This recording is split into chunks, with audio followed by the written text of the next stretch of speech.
Assalamualaikum warahmatullahi wabarakatuh. So dear students, welcome back to this online lecture series of Era English School Standard 9. In the last lecture we had discussed about classification of plants. I told you today we'll start with classification of plant, the first lesson of Science 2, Standard 9. So first we'll understand what is the meaning of classification. Before we start with the chapter, we must know what is the meaning of classification. Classification is a practice, it's a method in which we group the things. Okay, there is grouping or identifying the things or the organism on the basis of the similarity and the differences. So when you group the things together, you bring them in some systematic order. This is called as classification. And in biology, classification refers to taxonomy. When the living groups or the plants or the animals, you group them together on the basis of the similarities and the differences, it is called as taxonomy in biology. So the purpose, we must also know what is the purpose of classification. The purpose of classification is to understand the things systematically, and for our convenience, if you study any group classification, you come to know all the organisms which come under that group. Okay, so it becomes very easy for the learner, for the students of science, when the groups are made of the living organism, of all the plants or any other things, you read them. When you study the classification and the characteristics, you come to know all about all the living organisms which come under that group.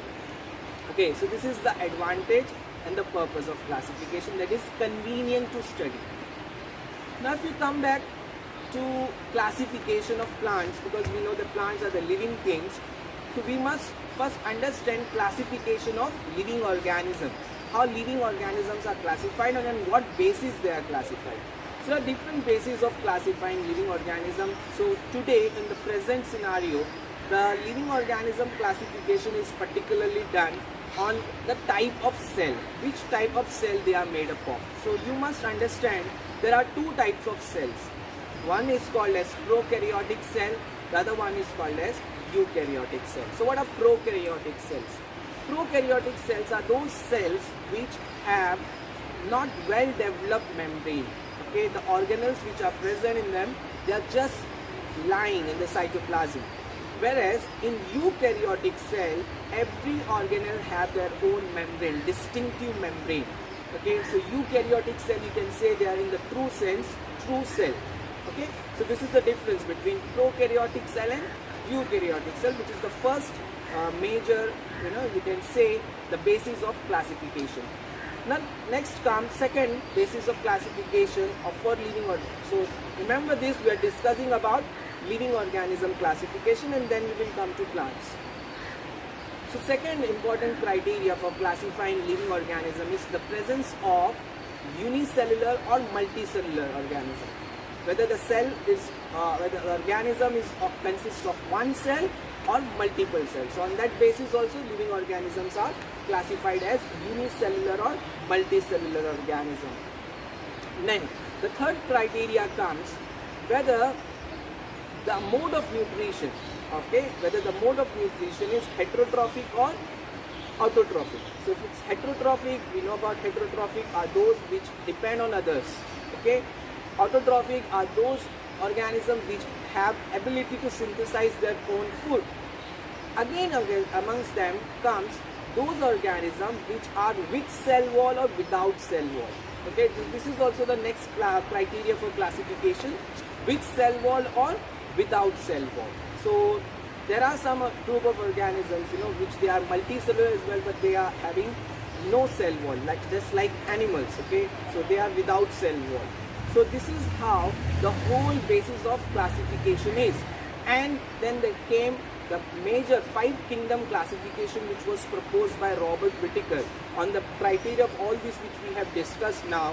Robert Whittaker, he divided living organisms into 5 kingdoms. So we are going to discuss those 5 kingdoms today. Okay, and under which criteria they fall.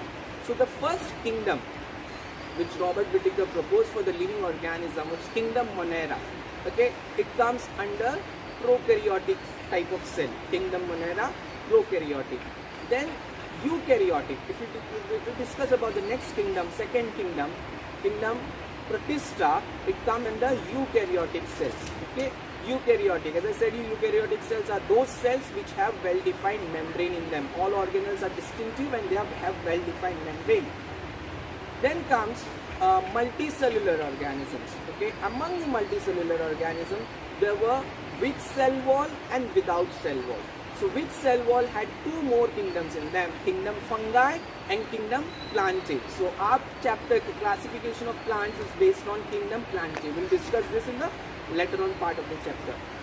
So here kingdom fungi, which is the third kingdom, we have discussed about kingdom Monera, which is prokaryotic type. Then we have talked about now kingdom Protista, which is a eukaryotic type, but it's a single cellular organism. All the organisms come under this kingdom is of single cell.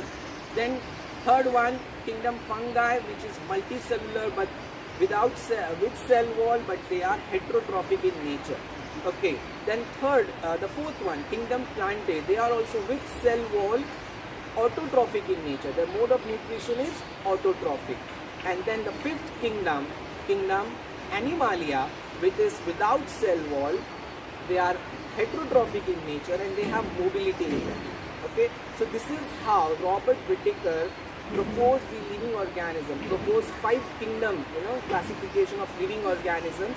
So I hope you have understood in the tree diagram which was shown to you. So you go through it, read it. Inshallah, in the next lecture we will discuss about detailed classification of plants. Assalamu alaikum wa rahmatullahi wa barakatuh.